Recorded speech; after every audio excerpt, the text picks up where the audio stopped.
Bagay, halata naman. Tingnan mo naman yung suot, oh. Akala mo, pupunta ng bundok. Mag-aani ka ba ng palay? Ang idea yan eh. Ano kaya pagpalitan niyo yung laptop niyo? Oo nga, no. Pares naman kami ng laptop, eh. Sige na. Sobrang na-impress ako sa gawa niya.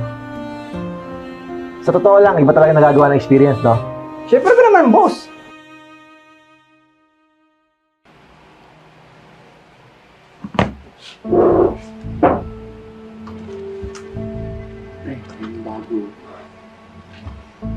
Ah, ito pala yung bagong empleyado na probinsyano.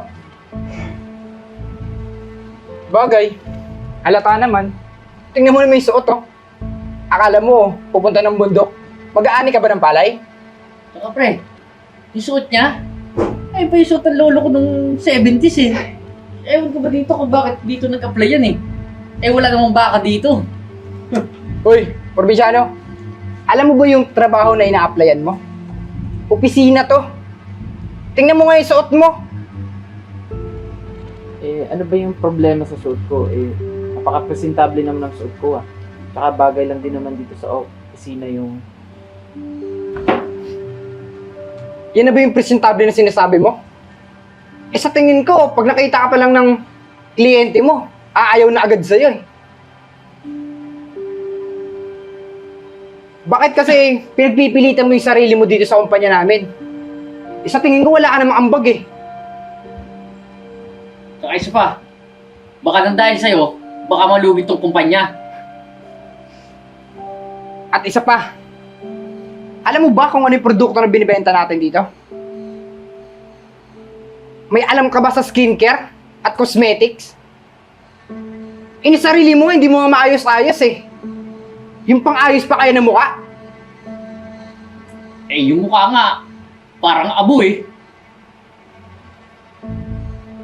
Hoy boy, hindi abono or pesticide yung tinitinda namin dito ah.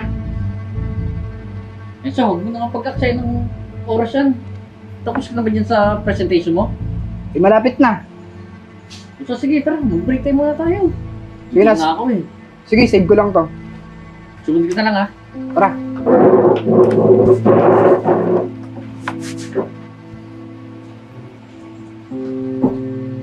Ayan. Madaling-madali lang naman to. Tsaka napaka-basic lang sa akin to. Kasi ang dami ko nang alam sa mga ganito. Ayan. Panigurado. Itong marketing campaign ko, magugustuhan to ni boss. Tsaka, tiyak, na makakabenta yung kumpanya nito ng milyon-milyon. Ayan. Ayos.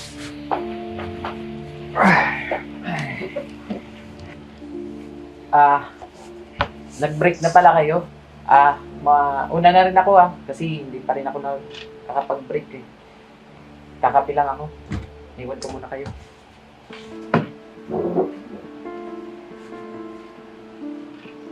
Tapos ba yun? Nag-break time agad yun. Eh, bakit kaya hindi natin silipin yung laptop? Ito kung pag-accent pang oras silipin yung laptop, eh sa itsura pa lang nung alam mong wala nang maganda gagawin yun eh. Quiz Jeboy naman oh. Wala namang mawawala kung susubukan natin, di ba? So sige, tignan mo na.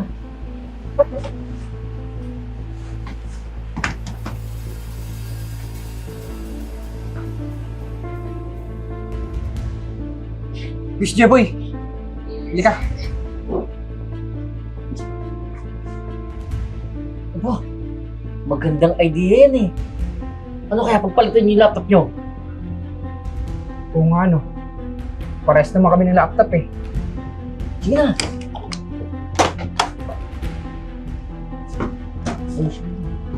Sabar ka.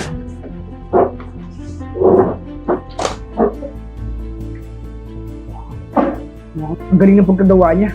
At ang ganda ng ideya niya. Kaya nga. Baka ako matutuwa siguro sa atin yan.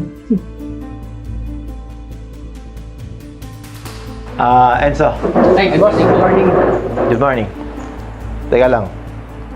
Nasaan yung bago niyong katrabaho? Eh boss, Mag-break daw eh. Eh, di nga namin alam kung tapos na yung ginagawa niya eh. Sir, good morning po. Matanong ko lang, tapos na ba yung pinagagawa ko sa inyo? Tapos na po ako, sir. Eto po. Sigurado po ako, sir, na magugustuhan niyo po yung presentation na yun. Sigurado na, sure ka, no? Opo.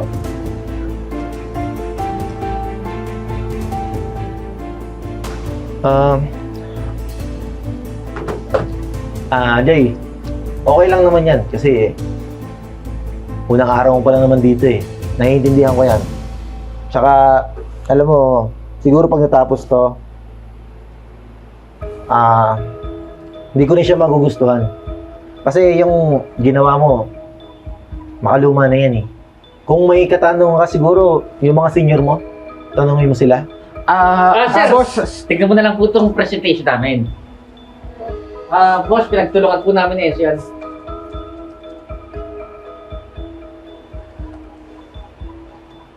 Jay, ito yung sinasabi ko sa'yo. Yung mga senior mo dito, matagal na yan. Pero alam nyo, sobrang na-impress ako sa gawa nyo ah. Sa totoo lang, iba talaga nagagawa ng experience, no? Siyempre ba naman, boss? Sa tagal ba namin nagtatrabaho dito eh. Diba? Mapapaya ko ba kami, sir? Tsaka, sir, hindi naman kasi marunong magtanong yan eh. Paano matututo? Oh, so paano?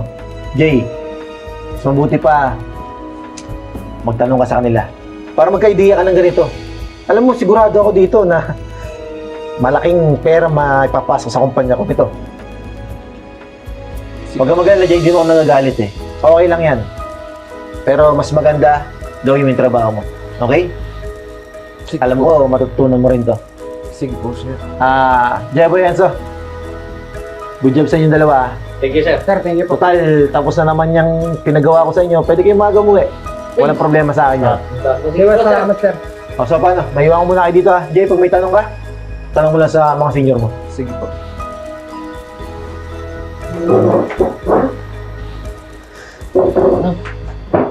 Sinarado ko na laptop ko. Save ko na lang to. Tapos uwi na tayo. Bilisan mo yan. Hayaan mo yung kundi sa ano dyan. Wala ka namang alam yan eh. So, paano?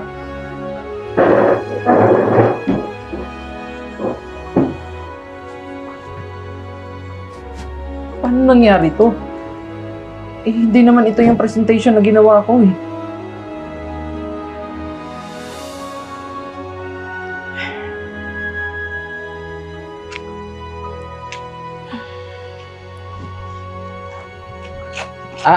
Tulungan ko na po kayo kasi mukhang mabigat po yung dinadala niyo eh. Ako na lang po. Sige, Saan pa po ba kayo? Doon lang po ba kayo sa unahan? Sakit ng balakang ko kasi. Oo, mag-aabang lang ako ng taxi dyan. Ako, ihatid ko na po kayo kasi mukhang mabigat po itong dala ninyo. Oo, sige, sige. Ay, nako. Kaysa kasi sa opisina ka pumasok, ba't di mo na lang tulungan yung mamalengke nanay mo? At ikaw naman tanda, huwag mo na papasukin sa opisina yung anak mo. Wala namang ambag sa kumpanya namin yan eh. Tingnan mo na itsura niya, no? Sa tingin mo, yung mga kliyente namin, magugustuhan yung ganyang tao? Sobra naman magsalita kayo. Hindi nyo ba alam darating din ang panahon magsisitanda rin kayo? Nay, sumasakit na nga yung mga buto-buto mo, gala ka pa kasi ng gala. Tingnan mo, nirarayuma ka na, oh. Saka Jay, huwag ka na pumasok. Tulungan mo na yung nanay mo. Puro ka pasok, wala ka namang ambag. Tara na nga. Nay, pasensyahan nyo na po yung mga yun Ganun lang po talaga yung mga ugali nun. Tsaka mga katrabaho ko po yun, kaya kilala ko po. Ganun ba? Opo, tsaka sanay na rin po ako sa mga ginagawa nilang panglalait tsaka pang-insulto sa akin. Yung marketing strategy ko nga po na ginawa ko, pinaghirapan ko po yun. Inagaw po nila eh. Sila po tuloy yung nagmukhang magaling po dun sa kumpanya. Matanong ko nga, ano bang kumpanya pinagtatrabahuan mo? Sa Lumina Beauty po, company.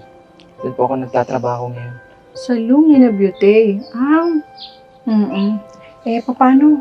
Papakihatid na ako sa'yo dun sa may taxi, ha? Sige po, hatid ko na lang po kayo. Talagang sumasakit na itong rayuma ko. Good morning, guys. Ako nagpatawag ng emergency meeting dahil gusto kayo makilala ng mami ko.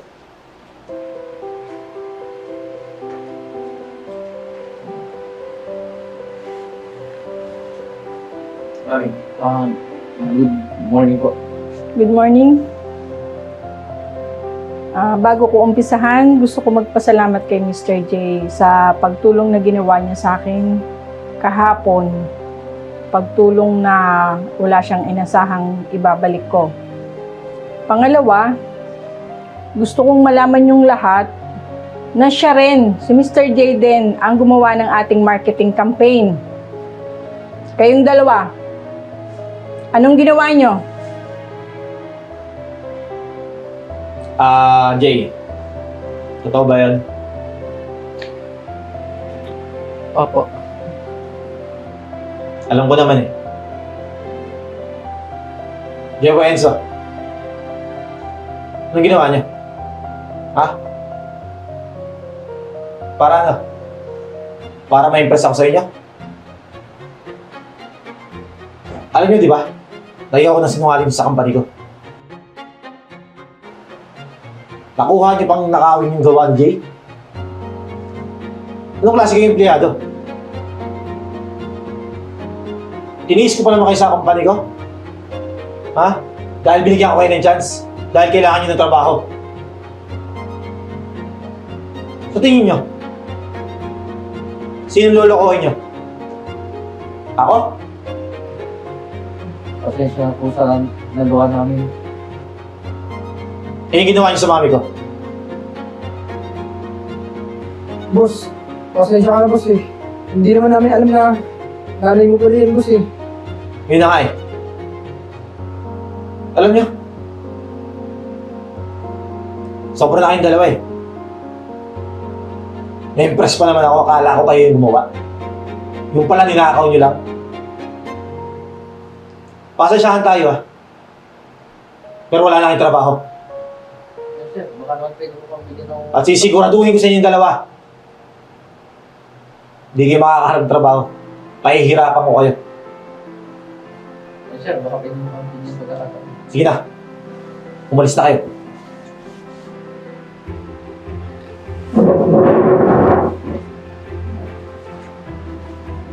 Jay, maraming salamat sa pagtulong mo sa mami. At sa pa, alam mo, sobrang malaking tulong ang ibibigay mo sa kumpanya. Sigurado rin ako na malayo mararating mo. Thank you, Jay. Sige na, Jay. Bumalik ka sa trabaho. Sige po. Salamat po. Good morning. Ay. Eden, Brian. Good morning, sir. Sir. Gusto ko lang malaman nyo kung sino yung bagong CEO ng Lumina Vitae.